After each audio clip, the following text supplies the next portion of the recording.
French spy arrested in Mali. France now says they must free him immediately, or else what? Are they gonna go bomb Mali, destroy the country? Are they gonna send troops like in the movies to go and free this French man? We're gonna find out about this.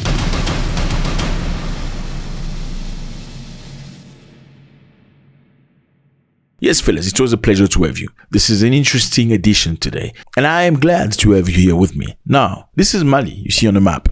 I'm sure you know Mali by now, we've spoken about them many times. Something crazy is happening in Mali right now. The French government has said you better free that Frenchman or else. This Frenchman is very interesting because he's been accused of spying against the government of Mali. A couple of days ago, Malian authorities arrested about 55 military elements who were preparing a coup against the current government. And amongst them, this Frenchman was arrested. Thanks to the professionalism and vigilance of the specialized services, the conspiracy was thwarted, followed by the arrest of the actors on August 1st, 2025. Among those apprehended was a French national named Vasily Uryan, acting on behalf of the French intelligence service. And now France say you must return him immediately. Let's find out about this. The Malian government announced the arrest of several military personnel, including 2 generals, as well as a French national named Yann Vélizier. He was accused of participating in an attempt to destabilize the Malian government. According to authorities, the Frenchman allegedly acted on behalf of the French intelligence service, seeking to mobilize political, social, and military actors against the current government. You know, spies get shot, they get unalived bad, like trash. You know, they killed immediately. If you watch histories of wars, spies are the first one to go very quickly. Does France should even have the guts to ask for the return of this man? We're gonna find out about this. The French Ministry of Foreign Affairs firmly rejected the accusation against Mr. Vélizier, calling them baseless. So Paris clarified that Vélizier is a diplomatic officer accredited to the French embassy in Bamako and is therefore protected by diplomatic immunity under the Vienna Convention. So the French have said this guy is not a spy. He's working as a diplomat for the diplomatic body of France in Mali. Just remember here, Mali and France are not getting along at all, but France still has an embassy in Mali that's functional. Now the French have told the Malians to free this person or else what? Are they going to bomb the country? Are they going to destroy the people? Are they going to bully them around? I mean, after all, it's just a little African black people country. Are they strong to fight us? Is this going to be an opportunity to get things back within the avenues of France? Is this the first time an African country arrests a French national accusing him of spying? Well, let's find out. In 2024, a former French soldier who had become security advisor for an Australian mining company was arrested in Ouagadougou. I mean, the guy is a former soldier but became an advisor to an Australian mining company. He was arrested over espionage after security-related data was found in his electronic devices. So security-related data was found in his stuff. So basically, they said he was collecting data about positioning, military, very crucial element of the brand new government, and was sending it away. Well, number 2 was in Burkina Faso. In December 2023, 4 French nationals with diplomatic visas were arrested in Ouagadougou, accused of espionage. France denied these allegations, stating they were just technicians, assigned to an IT maintenance task, while they accused them of being spies. Not just spies, but very advanced spy in terms of technology. They were trying to access data. What data? Now, France said they're just IT guys. They're not spies at all. The diplomatic standoff lasted nearly a year until they were released in December 2024, facilitated through Moroccan mediation. So it was very hard at the time. Burkina Faso is very strong. You can't be having spies in our country and expect them to go back alive. No, it's not going to happen. Well, luckily for these guys, the Moroccans intervened. They came and spoke to the Burkina government, and the Burkina government freed these French people. Well, there was another incident in Mali. Well, Mali can only be skeptical, fellas. Not longer than August 2022, the Malian government, through its representative, accused France of equipping terrorists. Besides equipping terrorists, they accused France of serious violation, including violating the Malian airspace. Still within this security chapter, Mr. President, it is also surprising that in the context of the factual account, the Secretary General's report remained silent on Mali's referral to the Security Council on August 15, 2022, regarding attempts at destabilization and repeated violations of its airspace by French forces. So Bamako said Paris was sending helicopters and drones and stuff to go and see what's happening, in the Malian government and take the report back to the terrorists. I know it's crazy stuff. We're going to talk about this. So for context, this is Mali on the map. As you can see, once more, Mali, Burkina Faso, and Niger. These three countries have been fighting very hard and very differently from most African nations right now. They're all led by military leaders. How did they get in power? Well, through coup d'etats. Why? Because they were tired of their president. Now, why were they tired of their president? Because their president had an alliance with France. Basically, they loved France more than they loved the people. And they will make sure that they will look after France's interest in the country, make sure they have the best business, the best opportunities. Meanwhile, there was no decent hospitals, no water for the people, no electricity, no jobs, no opportunities. So the members of the army of the three countries say enough is enough. We don't want this anymore. France colonized all these countries, yes, but it's about time the country move forward by themselves. It's about time they profit the people and not the foreign investors. So these three military people overthrew their countries, respective countries, and they became president. And now Mali particularly has a very distasteful relationship with France because France was not happy when Mali asked them to leave. French soldiers came to Mali many years ago to supposedly help Mali fight terrorists. But then it came a time when Malians say, you know what, you've been here for a long time, but things are not changing. The terrorists are not dying. At least they die, we see them again. They're much better equipped than they were before. What has occurred? We don't understand. And then they got intelligence saying that it feels like the French are actually giving these people intelligence services. Let me put it this way for you. France was fighting alongside Malian government soldiers against the terrorists. But there were towns where only the French could go, not the Malians. In Mali, imagine that. So you supposedly in my country to help me fight terrorists, but there are towns only your people can go, I cannot go. Why? What's happening in those towns? Who are you talking to? Who are you meeting? Now, it came a time Mali said enough is enough. You get your stuff and get out of here. We don't want you here no more. They resisted, but they eventually left.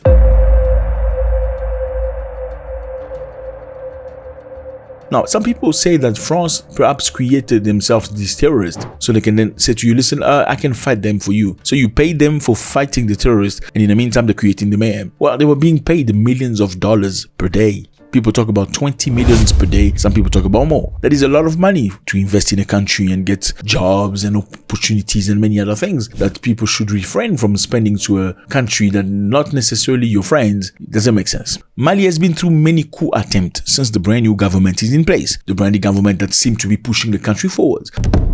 Now, a few days ago, they arrested many soldiers that were supposedly preparing a coup. And amongst them, there was this Frenchman. Now, France said they must free them or else. Now, what would happen if they don't get freed?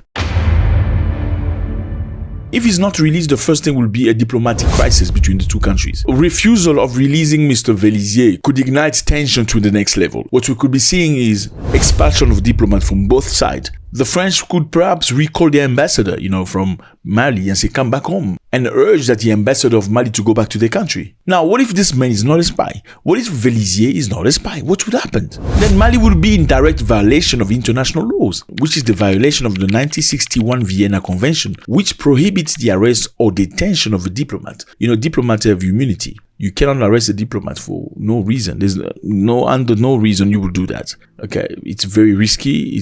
You cannot do it.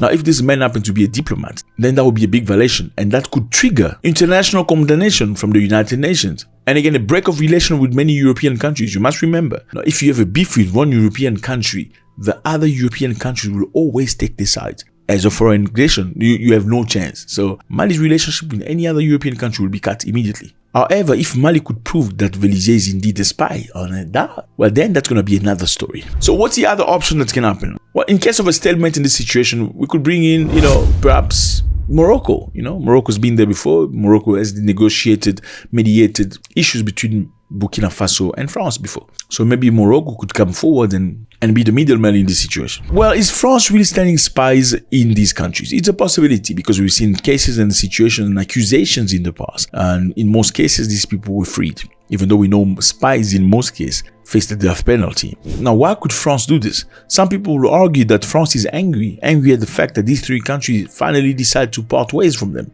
after everything that happened in the past. We're not forgetting what happened between colonialism and many other things. To be honest with you, France did many, many negative things to Africans. Unfortunately, I'm not saying this. History tells you that. Just imagine in World War II, France had countries in Africa where they recruited the African men to go fight their war for them. The war wasn't an African war. They talk about World War II. It's not World War II, it's European war. Africans were no part of that.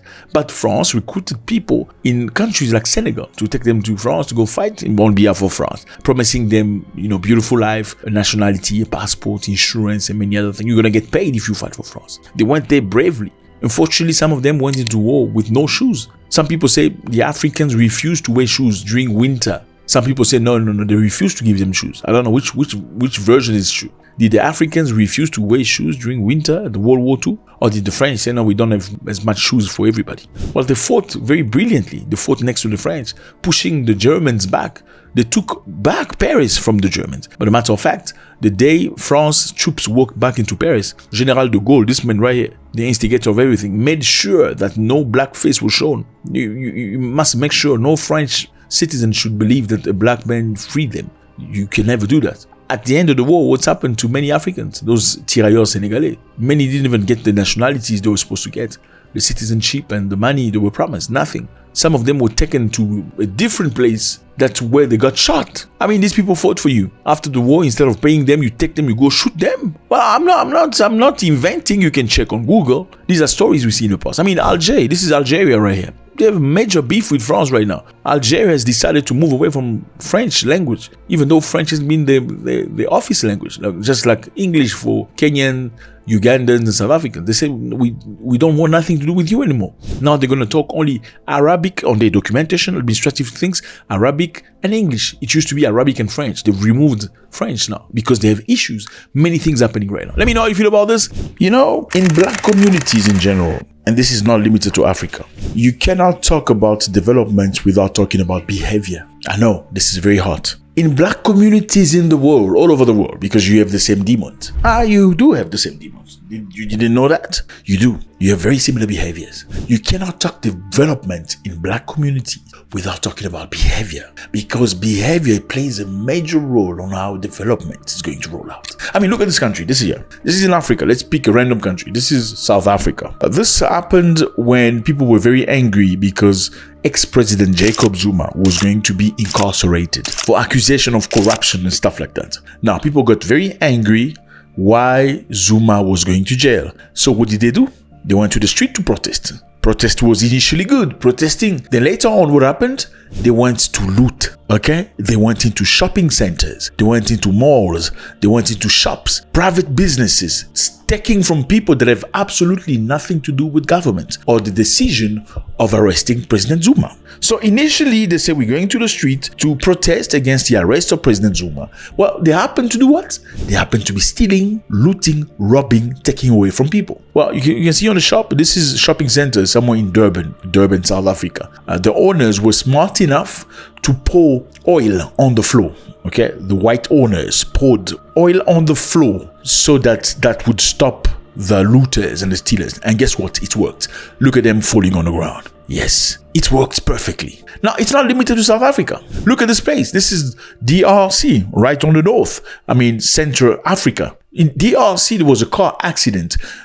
This truck is a truck that delivers bread and stuff. The truck was involved in an accident. The people ran to the truck. Instead of checking whether the driver was alive, they started stealing the bread. Imagine, you don't even check on the driver. You go steal the bread and the truck is on fire. It's not limited to this one. Look at this other place. This is not Africa. This is the United States of America. Okay, they went to the street protesting against Black Lives Matter or for Black Lives Matter, which makes sense. You need to fight for your rights. But then they ended up doing what? Looting and stealing. What does Black Lives Matter have to do with looting and stealing other people's things? You know what I'm saying? You cannot talk about development in this community without talking about behavior. It's not possible. It comes together. Well, Burkina Faso seem to understand this. Burkina Faso, right here, you can see on the map, beautiful place, lovely people. The president, Ibrahim Traoré. You know him for sure. Traoré understands that you cannot talk about development in Africa without talking about behavior. You need to treat the behavior first. You need to look after the behavior. You need to tweak and switch and set it up appropriately before you talk about development. What's happening in Burkina Faso? In Burkina Faso, something very interesting is happening. What's up, everybody? Hope you're doing good. Before we get on, please, can I ask you to do this? Please do this. It costs you nothing. We feel appreciated. This is home, fellas. We don't sugarcoat here. We tell the truth the way they are. And I know a lot of people get very touched when you talk about the truth. They ask you to talk about your country. Don't talk about my country. But there's no such thing as country, whether you like it or not. Not in Africa. You can keep it in your brain. Countries were created by white people in 1885. If you're angry, you can cry. Let's continue. In Burkina Faso, they're doing something very interesting. They have what they call the Camp Vacances Faso Mebo. It's a special camp that's been launched by the President Ibrahim Traoré himself with the goal of bringing children together and to educate them. Comrade Camper, good morning. Good morning. I am very moved this morning to see you and to realize that in just 10 days, you have learned many civic, patriotic, and military values. So you see, when you get breaks and people go on a vacation on different places, you take your child to the bush. I know black people don't go to the bush, but you take them to the next town or some stuff like that. In Burkina Faso, they've created a camp where you can send your children to be trained. To train to be what? To be men.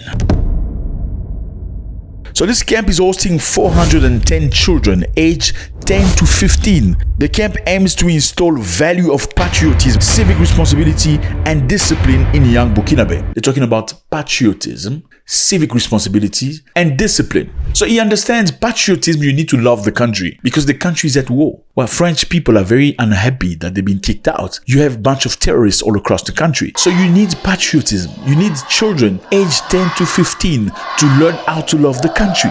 Number 2, they need to learn civic responsibility. What is civic responsibility? Stop throwing your trash in front of the gate. Stop throwing rubbish outside and expect the government to resolve your situation. My brother, stop shitting outside your home and expect the government to resolve that. I'm sorry, this is a behavior all across Africa. I mean, you're talking about stereotyping. So, you talk about stereotype when 90% of the people actually do what they're being accused of doing. Maybe 10% don't do. Are you stereotyping? Well, it's 90% of the people, if not 95, do that. And that is very sad. Stop making rubbish and nonsense and dirt and mud. Stop creating havoc around your house and blame the government. Stop stealing the cables of electricity, then blame the government for not servicing. Stop breaking your own water pumps. And I'm talking about companies in Africa. Stop destroying your own water pumps so that you can get government to give you new contract. Yes, African people do that. Companies or contractors that will deal with water pumps, electricity cable, they will send people to destroy those electrical cables and water pumps so that the government can get them again as contractors. They will fix it again, and after fixing it and being paid, they will send people to go destroy it again. That's what I'm talking about. So that is civic responsibility. Stop looting. Things don't belong to you. If your fight is about service delivery, then go present yourself about service delivery. If your fight is to free a political leader that you like, then fight about freeing the political leader. Don't go loot malls, don't go steal from other people, don't go intimidate normal people walking in the streets. Number 3 is discipline. Africans need to learn discipline. And this is all across Africa. Discipline is very important. What is the purpose of this vision? The camp is designed to sow a seed of patriotism and civism in children to shape them into responsible citizens and emphasize self-reliance and national pride. You need to shape these children into patriotism, civism, to be decent human beings, and also get them to be responsible citizens. So take responsibility of things that are happening. Don't break hospitals. Don't destroy the malls. Don't make things dirty. Don't shit in front of the yard. That's what they're teaching children from 10 to 15. Number 2, they did activities and training. They did military instructions, training as a military, like greeting as a military soldier. Let me tell you something. China back in time, okay? China back in time after World War II was as poor as Africa, if not poorer than many African nations. But the Chinese came together. They understood they needed to break that situation and change their future. They started building into the Chinese person, the Chinese mentality. They started incorporating growth, discipline into the Chinese person. Chinese people are very disciplined. Chinese get trained from a young age. That's why you see how successful they are. I mean, while you're trying to go to Europe, running away from your country because you hate it, Chinese people are just dying to come to your country. And 3 months later, they become millionaires and you wonder how. You're the same human beings. Well, they're different, no doubt about that. So the kids learned about military as well, elementary military training. You're teaching children from 10 to 15 to learn about military stances, marches, and positioning. Now, this is important because the country, number 1, faces a lot of threat from terrorists and from countries that are not happy, like France. So you need to get the kids to be patriotic, love the country. Number 2, to be civic people who respect themselves, because if you arm somebody, who's incivic, he becomes a gangster, okay? If you give a weapon to somebody that is not prepared mentally, he becomes a dangerous citizen in a society. So you train them mentally first, then you train them to combat, then you train them to love the country. The kids are being trained as well in environmental projects, planting trees in the camp and creating concrete benches. I mean, they're teaching these kids to plant trees. That's the mentality. I mean, Burkina Faso also is a very hot place. They have no border to the sea. So the inland country, look at the map, and there's not much wind. The wind is very warm. So by planting trees, you're creating a brand new environment, okay? You're creating a conducive place where you can live nicely, even though they're very nice people. They taught those children how to build concrete benches, you know? These are kids. Instead of playing video games, instead of doing this in front of the computer, the kids are learning something productive. While there's been criticism about this, a lot of people are very angry. They say they're teaching children to be military. It's unethical. They shouldn't be learning how to do these things and stuff. You know, that's the problem. Whenever you move to a direction that is productive, there will always be somebody trying to pull you back to the other side. That is the stuff that's happening in Burkina Faso right now. Now, people talk about military, compulsory military training. They say it's builds manhood, it's builds discipline among men. Do you agree to that? Should every African nation impose compulsory military training for at least 1 year or two after 18 years old? How would that be positive? I mean, there are many countries that do it. Russia does it. All Russians are strong. Trust me, brother. If we ever had to have World War III, which involve only punches and hands, Russia will definitely win. I'm telling you. Well, the Israelis do it too because they believe they are threatened. They protect themselves. There are many countries that do compulsory military training. Russians are very disciplined, extremely disciplined. Africans are not. You're not. You're not. You think government is your father. And if shit hit the fans, you expect government to find solutions for you. So do you think this is necessary to start from 18 and teach people how to be, you know, disciplined through military training? Or do you think it's basically the best way to go through this? Teach kids by 10 and 15 to learn how to be patriotic, to learn how to be civic human being, to learn how to be disciplined. Because certain things you can only learn when you're still a child, okay? Good behavior you learn as a child. When you're grown, you're done. There's nothing you can do to straighten a tree that's gone to the side. It's not possible. You're going to break it if you force it. But when the tree is still small, you can tighten it. You can pull it to the left if it's going to the right. Now, fellas, a white man in a local border in Uganda. This is Uganda. Uganda is lovely. It's a nice place. You're going to enjoy it. If you've never been to Africa, I suggest you Uganda. The country with the biggest nyash. Okay, forget about the nyash. Nice place. Very, very nice people. Okay. A white man in a local border. Border is a motorbike. Okay. Motorbike, taxi motorbike. And the rider were arrested. So the white man and the rider, motorbike, border guy, were arrested for allegedly planting a fake bomb at a commercial bank. My brother, how? What happened? And they were asking for a ransom. They were asking 600 million shillings. That's about $200,000, I think. Okay. So what did they do? According to the police source, the border rider identified as Madi Muteta was given an envelope by a white suspect called Muzungu. So in East Africa, white people are called Bazungu or Muzungu for one. Bazungu, Muzungu for one. I know in South Africa, Zulu, people say Abe Lungu. That's for many white people. And Mulungu for one. So Muzungu, Abe Lungu. Muzungu, Bazungu. You see Bantu people. Africans are more similar than you think. Trust me. I know it's groups, but very, very similar. Anyway, so when staff opened the envelope, they found letters claiming that a pipe bomb had been placed at the entrance and demanding a ransom for more than 630 million shillings. That's about $200,000, I believe. Please check how much is that in dollars. How much is 600 million shillings in dollars? And the person was asking in different currency. He wanted 120,000 in dollars, 20,000 in British pounds, 20,000 in euros, and 30 million in shillings. Wow, very precise. I want 120,000 in dollars, 20,000 in British pounds, 20,000 in euros, and 30 million. Dude, just take the freaking Ugandan shilling and get the hell out of that. Why are you so complicated? I'm continuing. On August 19, 2025, so that's a couple of days ago, around 4 p.m., police received information about the two anonymous letters delivered to Absa Bank. Absa Bank is an international bank, reputable.